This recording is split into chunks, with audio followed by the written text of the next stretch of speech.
I've decided I'm not going to go into the long introductions because in your programs we have a lot about the speakers, and then you'll be talking a lot about yourself anyway.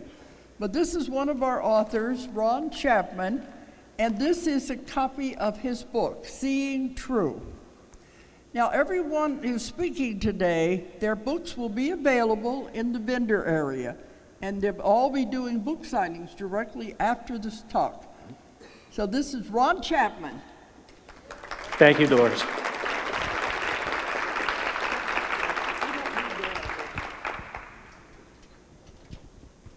So first, a big thank you to Dolores and Ozark Mountain, and also a thank you in advance to Armand and Angelina, who are going to give me a little bit of help with some music here in a little bit as we do some of the work we're going to do here today. And if you didn't know it, a very big thank you to a cadre of volunteers who are making sure you have the experience you have. That deserves applause, please.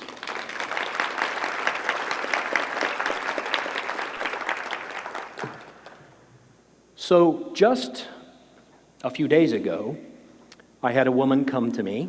She was actually referred by another woman who I've been doing a variety of healing work with for some time. And let's call her Patty, because she'd be embarrassed if I disclosed her real name. Patty sat down on the couch, and I looked at her, and what I saw was already the beginning of tears around her eyelids. You know that sense that you get when someone's almost on the edge of bursting into tears, and you could feel the rawness of her feelings. And she got ready to start talking, and I said, no, stop. Pull your shoulders back. Breathe with me. And she tried to talk again. I said, no, stop. Pull your shoulders back. Tuck your chin up. Breathe. And we stayed there for a few moments because I was aware that she was beginning to overcompensate for a rush of feelings by jumping into her head and telling me a bunch of stories. So we had to stop her. And after we got her settled, I said, okay, now take a deep breath and tell me why you're here. And she said, I'm here because I'm a crack addict in recovery. I have a long history of prostitution. I have been raped and brutalized more times than I can remember or account for, and I have got to get this stuff healed. I said, okay. She said, can we heal this?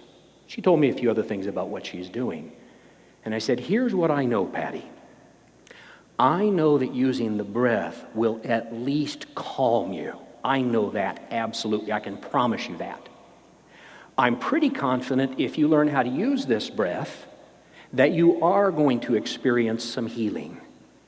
And sometimes, if we use breath and some of the other modalities that you may have to use because you've got a big history of trauma, I will promise you it's possible to be transformed.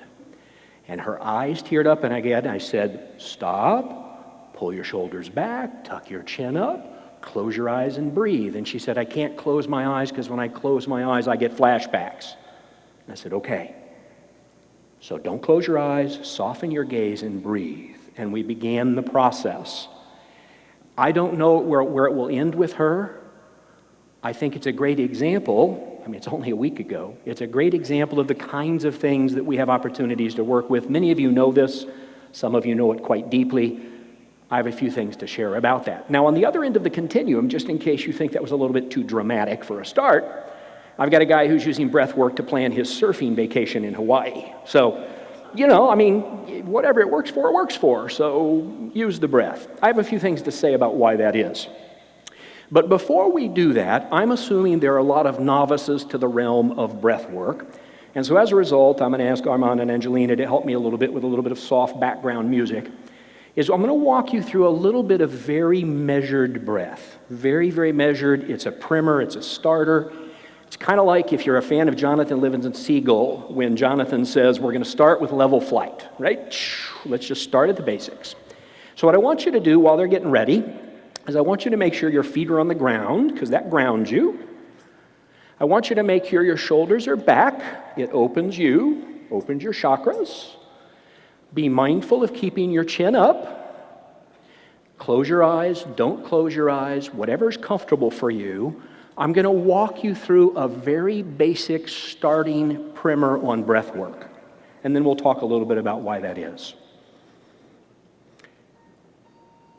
So on a count of 4, I want you to take a long, deep inhalation.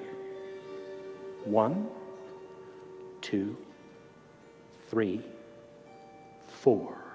Hold for 5, 2, 3, 4, 5. Exhale 6, 2, 3, 4, 5, 6. Inhale deeper, 2, 3, 4.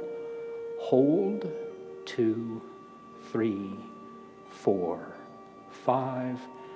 Exhale more deeply, 2, 3, 4, 5, 6. Inhale deeply through your diaphragm, 1, 2, 3, 4. Hold, 2, 3, 4, 5. Exhale, 2, 3, 4, 5, 6. Deeper inhalation, 2, 3, 4. Hold, 2, 3, 4, 5. Exhale, 2, 3, 4, 5, 6. Bring your attention to your toes and wiggle them. Bring your attention to your fingers and wiggle them. Notice what needs stretching. Stretch it, hands over heads if you need to. Pull your shoulders back, whatever you need to stretch. Bring your attention back to your feet. Take one last deep breath. 2, 3, 4. Hold. 2, 3, 4, 5. Exhale. 2, 3, 4, 5, 6.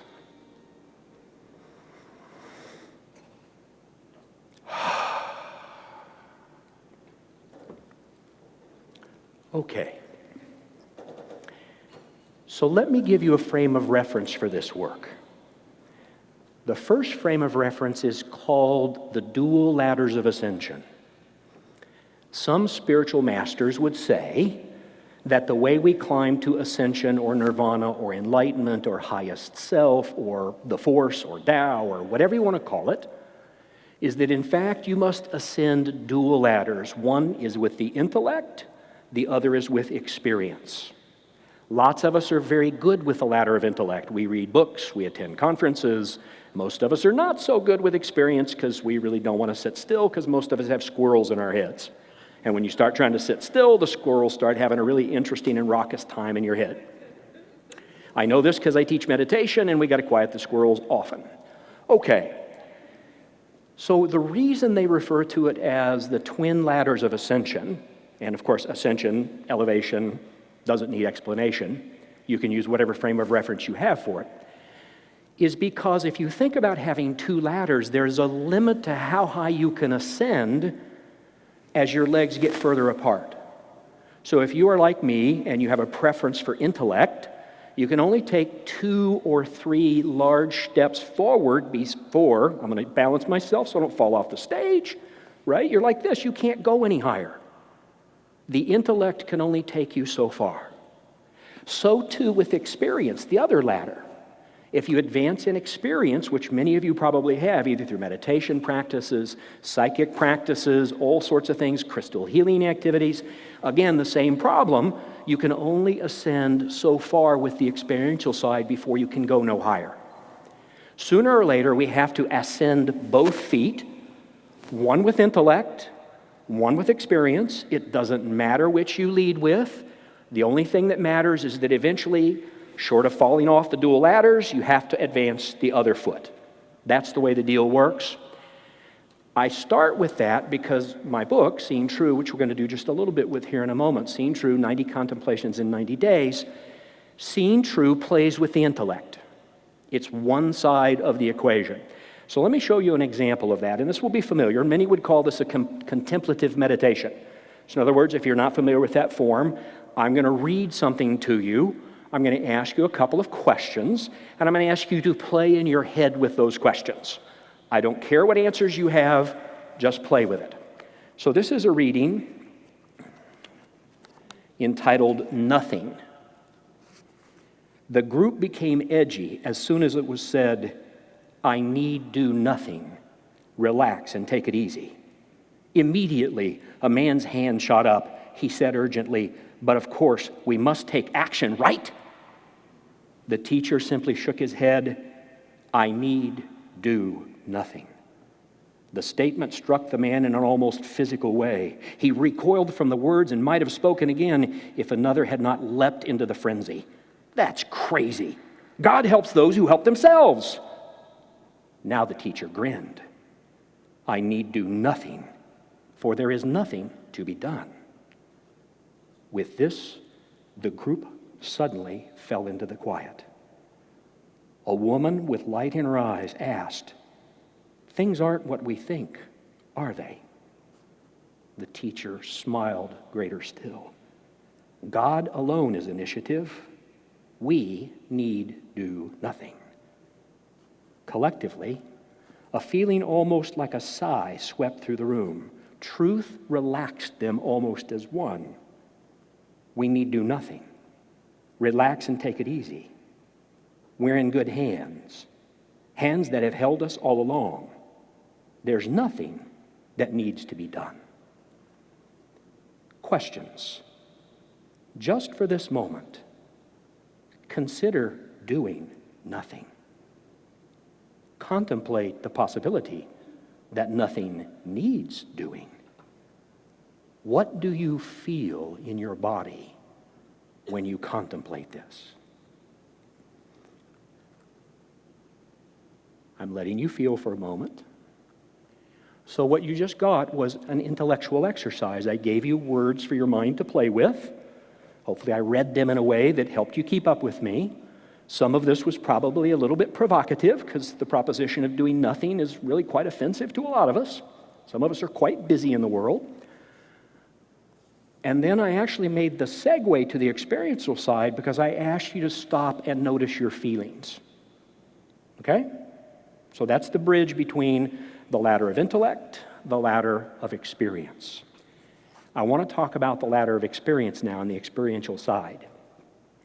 Let me start with this, and for some of you this will be no surprise whatsoever. Certainly Dolores has been building a lot of this work around this all along. You are swimming in a soup of energy, information. There's like stuff buzzing, and we are in a soup of sensory perceptible materials. You were swimming in that soup before you even popped out of your mother's womb. How do I know this? Because if you couldn't swim in the soup, you would have died.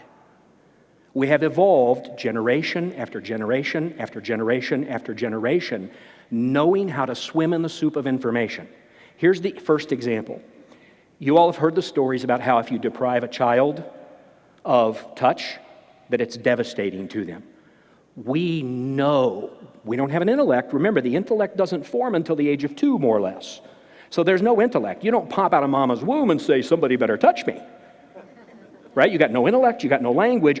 But down here, for those of you who have done trauma work, for those of you who have explored dysfunctional family settings, you know that there's a feeling down in there that says, somebody's not paying attention to me. This could turn out really badly, which from an evolutionary point of view means I could die. And we know that. Deep down in here, no words for it, none whatsoever. That has evolved over time, some would propose deep in the brainstem. It's the most basic of our programming. We don't even know we have it. It's true of all kinds of influences, whether you call it God or the cosmos or collective conscious. It doesn't matter what modality you play in. It all is ways of bringing information to us that when we were very little, we were very aware of because we were wired to pick up on it. We knew it deep, deep down inside us.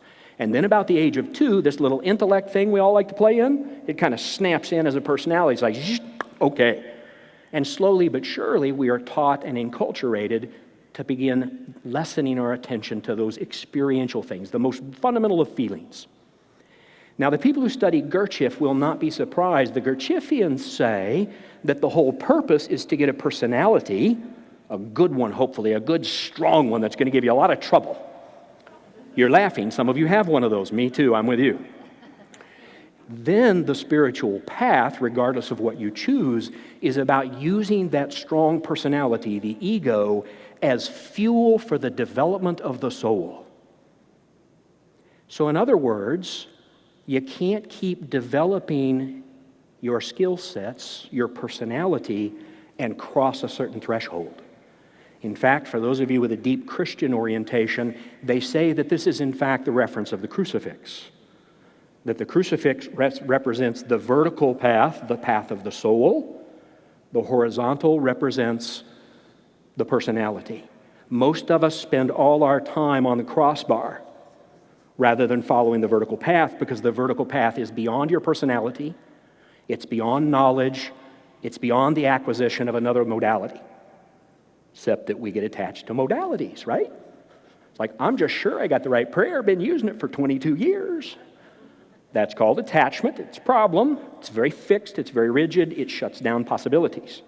Some of us get attached to a particularly lovely crystal or to a particular CD that we just love listening to, and we do it for decades, and then we buy another one because we've worn one CD out. I know a guy who reads the same page of the same book and has been reading the same page for 20 years, and the evidence would suggest he's not advancing, but he has got it memorized. Intellect, not experience. So this invitation to breath work, and we're going to do another exercise here in just a moment, is to begin to explore what lies down underneath the intellect. And you can't do it in the intellect. You can't find it in the intellect. It's experiential. So we're going to go do a little bit of breath work again.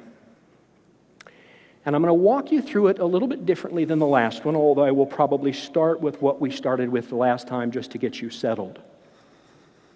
What I'm going to ask you to be prepared to do is when we're done, some of you I know have journals with you, which two thumbs up, yay rah. That's because stuff that comes up out of the soup will rapidly escape your ego.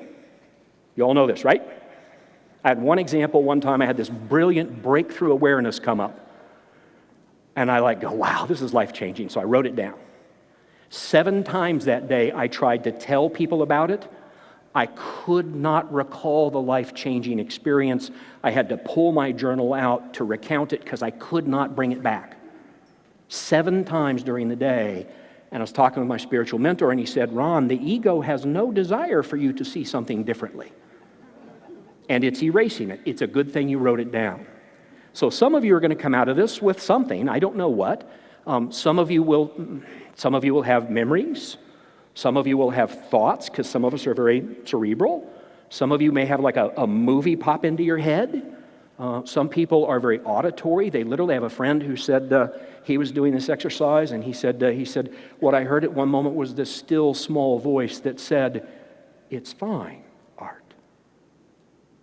It's fine. We might hear, I have no idea. For me to think for a moment that I have any idea what you need, what's coming to you, is the height of arrogance on my part. Each of us must have our own personal experience. That's what it means to have a personal relationship with the divine or the force.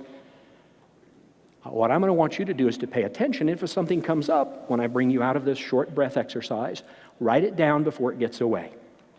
Okay? So, both feet on the floor, shoulders back, chin tucked up, level flight breath first. Inhale, 2, 3, 4, hold, 2, 3, 4, 5. Exhale, 2, 3, 4, 5, 6. Inhale, 2, 3, 4. Hold, 2, 3, 4, 5. Exhale, 2, 3, 4, 5, 6. Now I'd like you to scan your body ever so gently. Tips of toes to top of head. Just notice if there's anything in your body talking to you. What I'd like you to do, if you have something there, just make note of it. You can name it if you like. You can call it a feeling, or you can say it's gravelly or tight or loose or anxiety or whatever. And then what I want you to do is to bring your attention to a spot in the body associated with that feeling. And I want you to just breathe in and through that feeling in the body. 2, 3, 4, hold.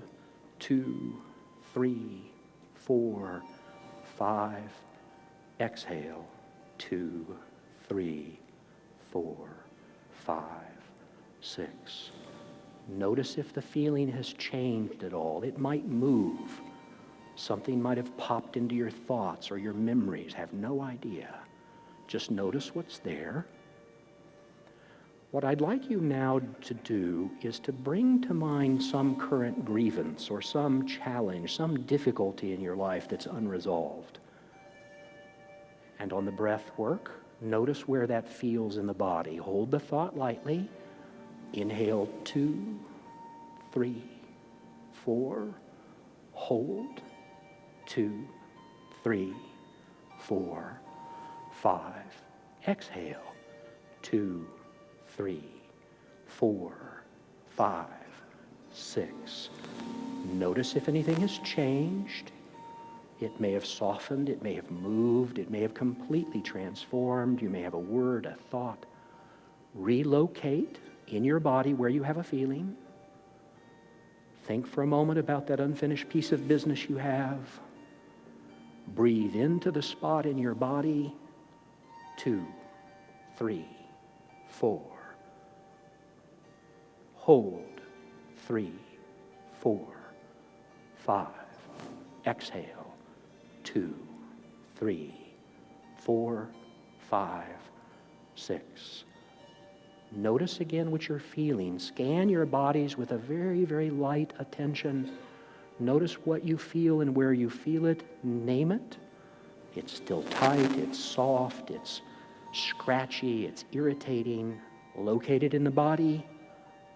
Call your attention to that physical spot in the body. Take a deep inward breath. 2, 3, 4. Hold. 2, 3, 4, 5. Exhale. 2, 3, 4, 5, 6. Scan your body once more. Notice if anything has changed. Pay attention to any feelings, thoughts, whatever's there. Relocate it in the physical body. Breathe into that feeling. 2, 3, 4. Hold. 2, 3, 4, 5. Exhale.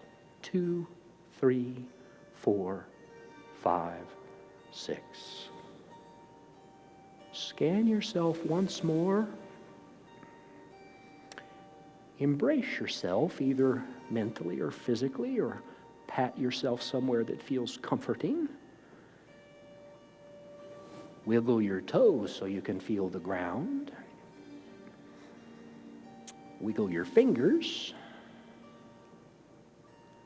Bring your attention back here now. Stretch whatever needs stretching. Write whatever needs writing.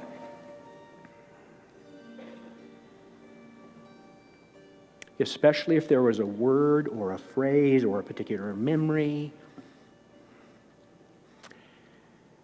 So, breathe while folks are writing their thoughts.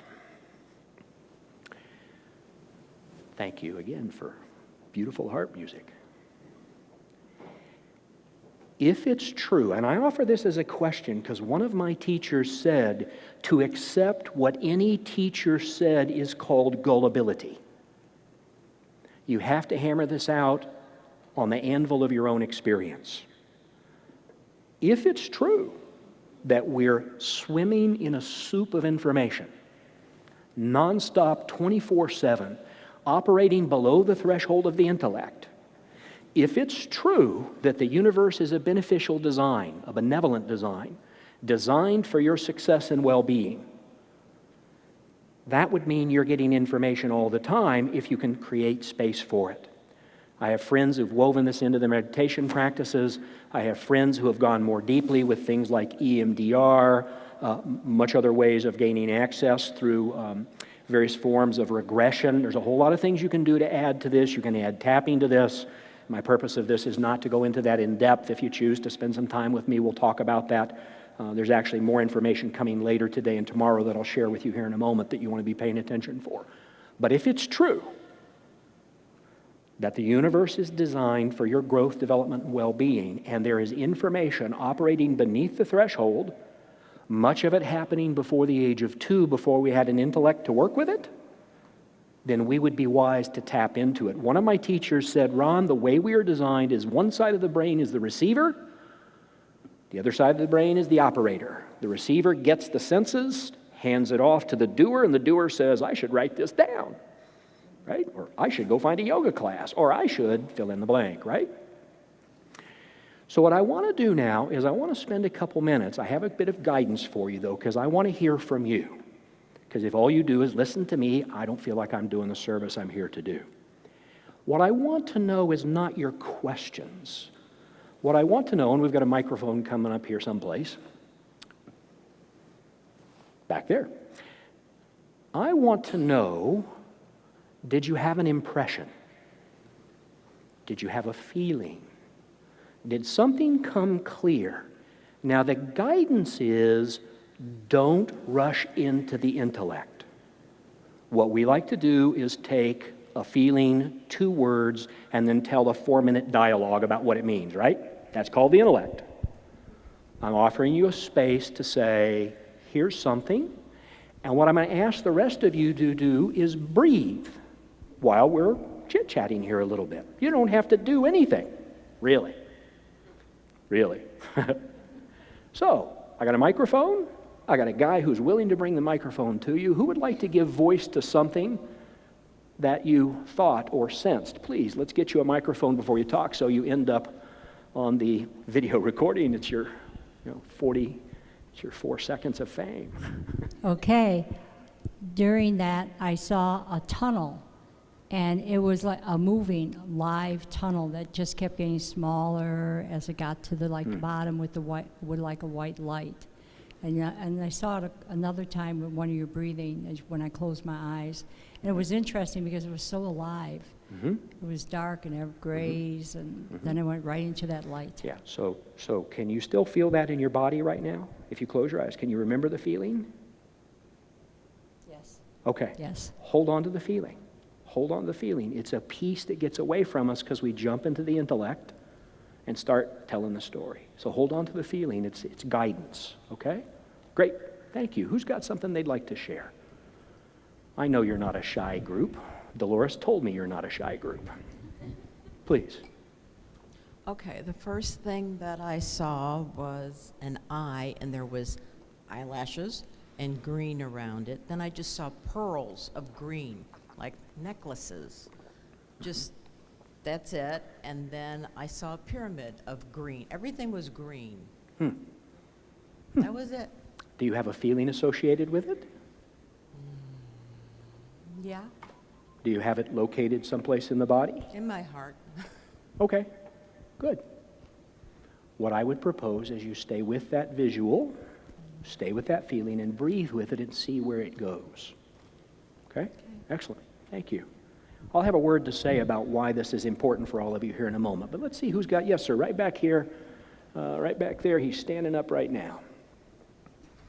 This is actually a chance to give the camera people something to do that's creative rather than staying right here, too. Go ahead. Probably the biggest skeptic in the room, right here, okay. As I did the exercise, the first thing that popped into my mind was this home that I built with a lot of love. It's on a place that has a beautiful view of a valley. It has everything that any person would want to have easily at hand to do. It's beautiful, it's restful, it's a great place to be. I can't sell it. I've been trying to, I mean, I probably have a multiple of several hundreds of thousands of dollars in the house, but there isn't an income in the area where it is to qualify to buy it. So as I was Okay, so I'm going to ask you to step up a little bit. You're dropping into the intellectual story, and it's fine. I'm okay, not, all right, I know, I agree with that. I agree with that. So as I was doing the breathing exercise, I began to see Trevor, who's sitting over there, in the house, doing the thing that he loves to do. And then I began to see me in the house doing the thing that I love to do. And then I began to see lots of people coming to share that experience in the house. How does that feel? Do you feel that? It felt very good, because all I've been able, I don't want to get off in the weeds again. Okay. The focus to this point has been, what will I do if I can't sell this house? And now the question was, well, what would I do if I sold it? That's good. I hope you wrote that down somewhere. See, that's a different question. That's a different question. And sometimes, as you all know, we're looking in the wrong directions, and we need to look someplace different. Who's got something else? Who'd like to share a thought? This is that long facilitator's pause right up here. Yeah, please wait till the microphone right up front. Oh, right up front. Yeah, thanks. If I knew her name, I'd tell you her name, but you don't know her name either, so. Oh, right up here, yeah. Well, it was a little bit weird. A little bit weird. I was inside a crystal. It was a huge crystal, a blue one. And this is in a place called Palenque, Mexico, with the pyramids. It was a lot of different civilizations in that crystal, that I was in that crystal. And they were showing me, like not a voice, like a force. There were civilizations, not just from Atlanteans or Mexico. It was other civilizations that were all together in that crystal. They were also from extraterrestrials also. And in my body, I had a lot of crystals, all over, like, that was my experience. How does it feel? Do you have a Oh, feeling? it feels very good. Okay. Can you translate good into an adjective of some type? Did it feel soothing? Did it feel soft? Did it feel warm? Relaxing. Relaxing. Okay. Good. Excellent. Yeah. Thank you. You're Thank you. welcome. Let me say about why I'm doing that. If it's true that we must advance the intellect and the experience, we have to resist the tendency to go into the intellect to figure things out.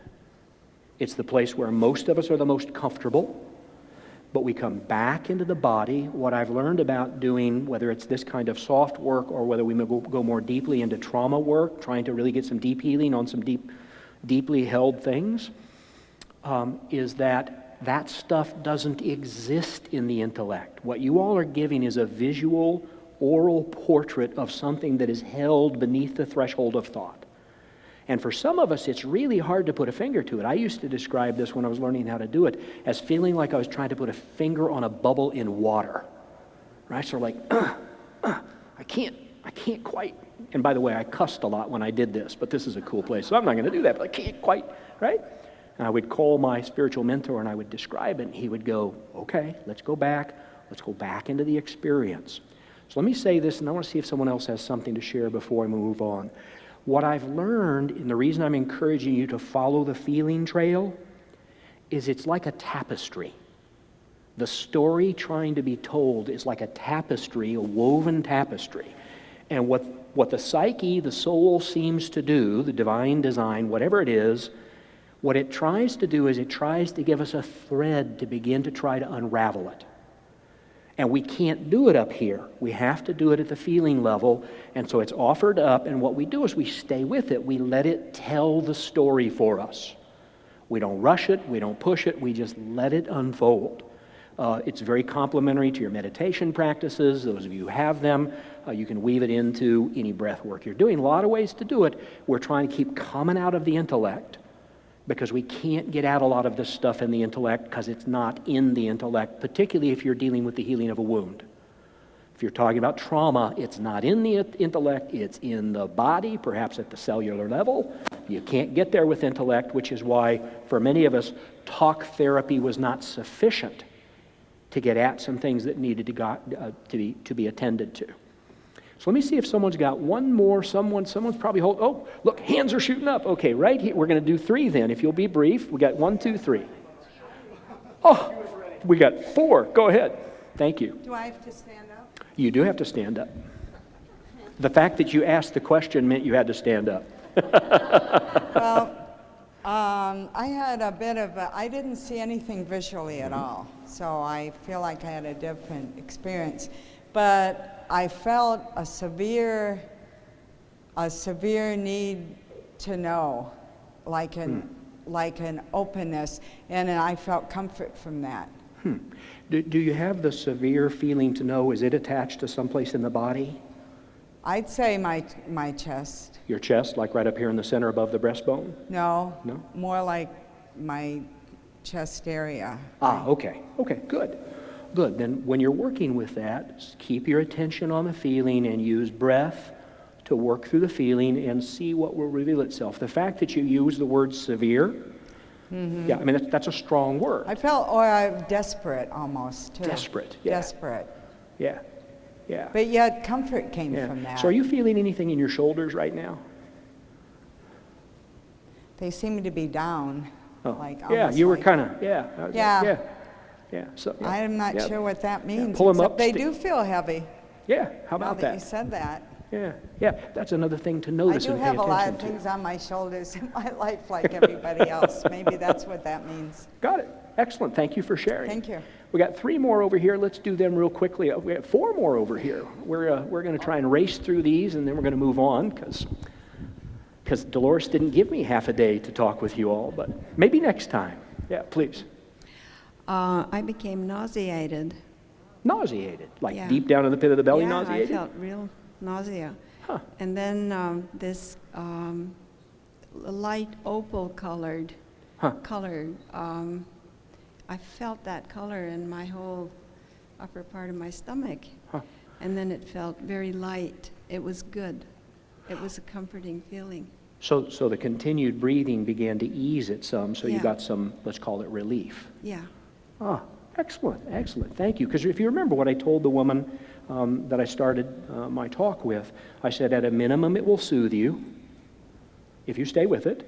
Probably it will promote healing, and possibly if you do the work deeply enough, it may change your life. Yeah, so good. Soothing's good, right? Soothing's good. Soothing's good. Okay, so the woman right behind you wanted the microphone. Oh, she now looks shy. All the more reason to stand up and tell us. I didn't want to do this. I recognize that. The color I saw was deep blue, and at first, that's all I got. And then I saw my dog being killed. So you should stop and breathe right now. Pull your shoulders back.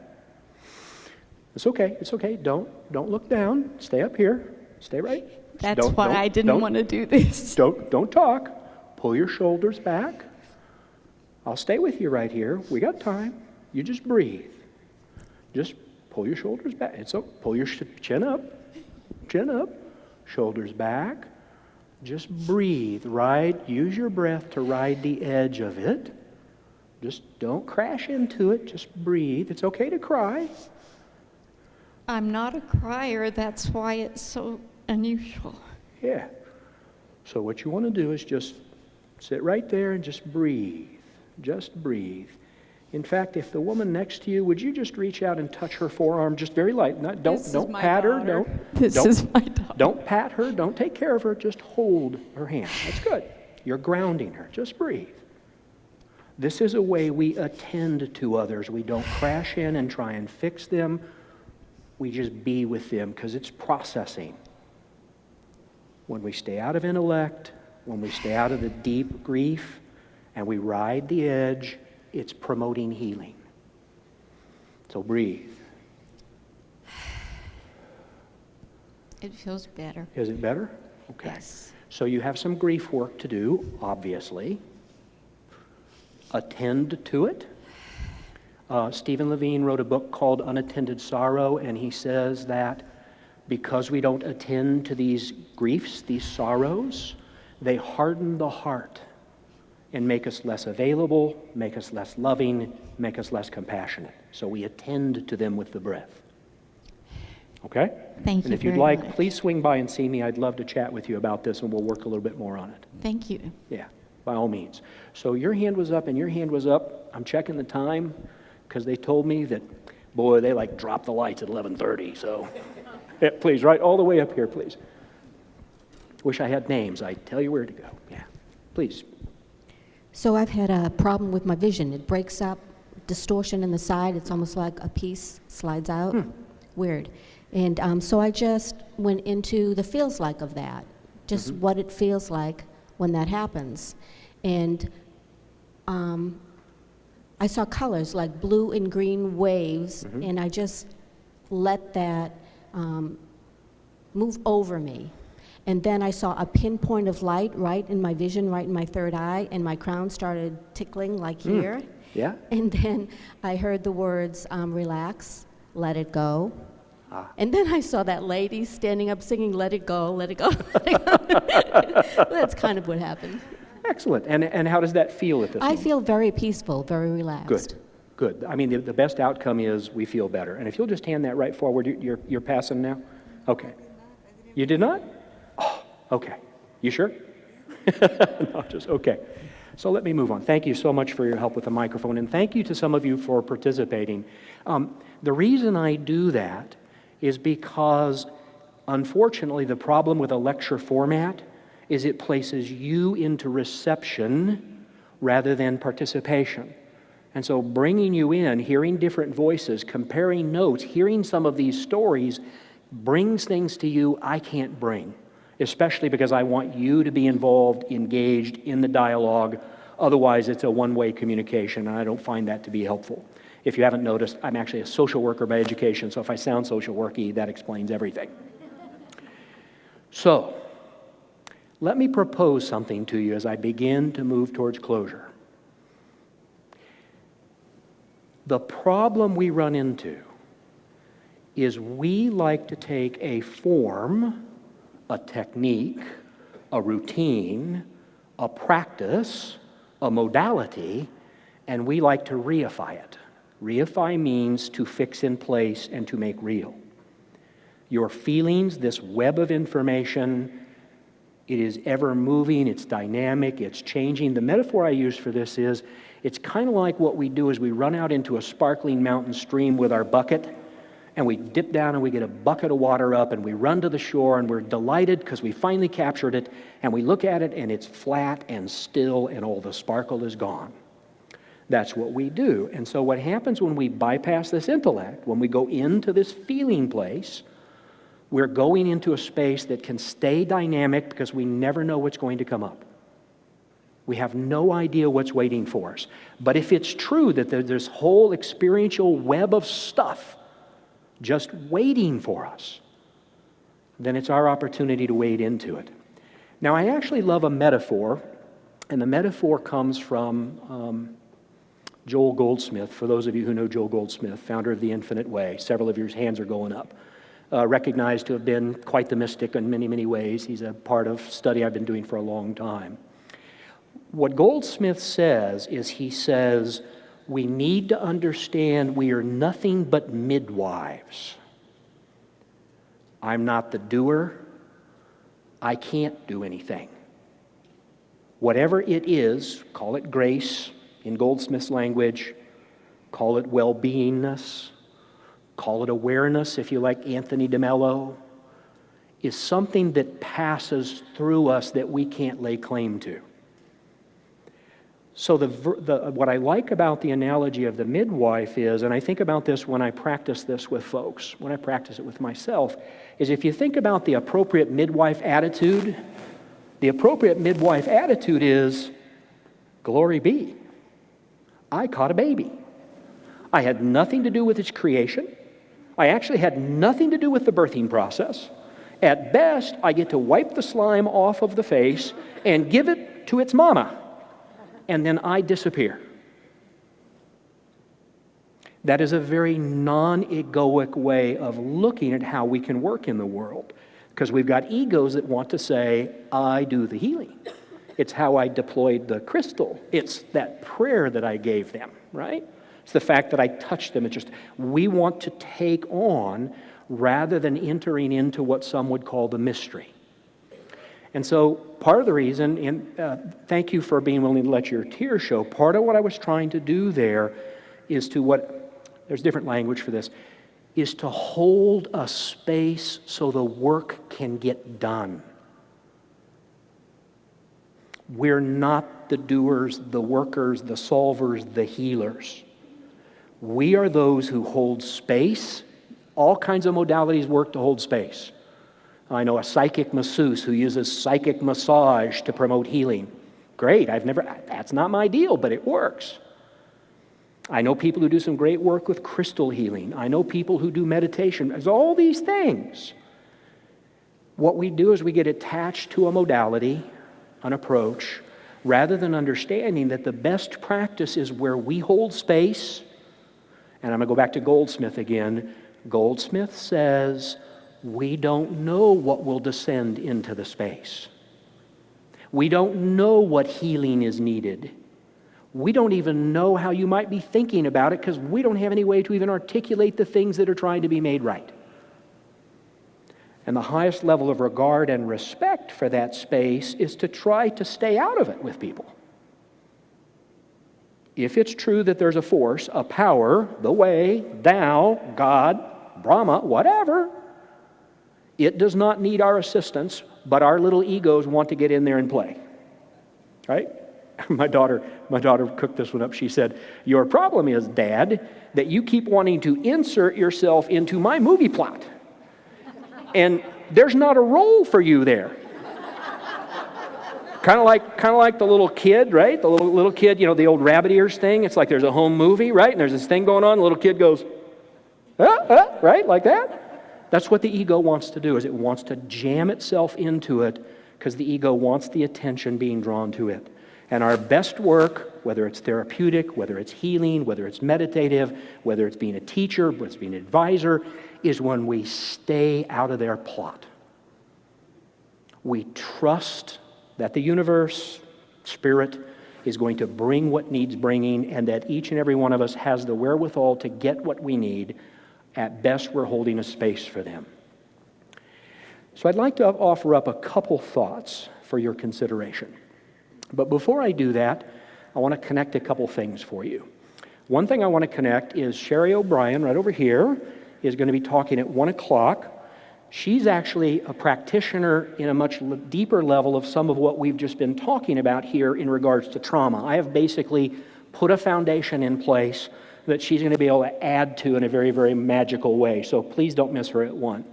Natalie Sudman, who was back over here, but I don't see her now, tomorrow afternoon is actually going to tell the story of her experience in recovering from trauma, which in my way of thinking is going to add to what I've set in place, what Sherry's going to add to, and then Natalie's going to tell you part of her story about this passage through, well, I won't preempt. She's got a lot of cool stuff to tell you, so don't miss Natalie either. Actually, lots of great stuff. Those are the 3 that I know for sure are added to what I've done here this morning. I'm going to be out at my booth. I'd love to chat with you all. I actually do breath work with people.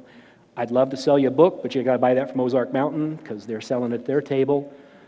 If you're interested in what I'm up to, I've got a website called seeingtrue.com where I am channeling a bunch of material that you may find useful, you may not. Please check it out there if you're interested.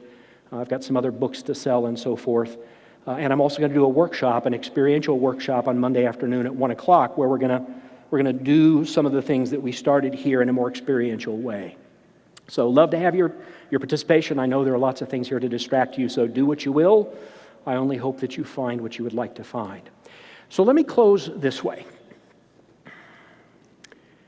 The reason I'm up here is because what I'm teaching you is personal.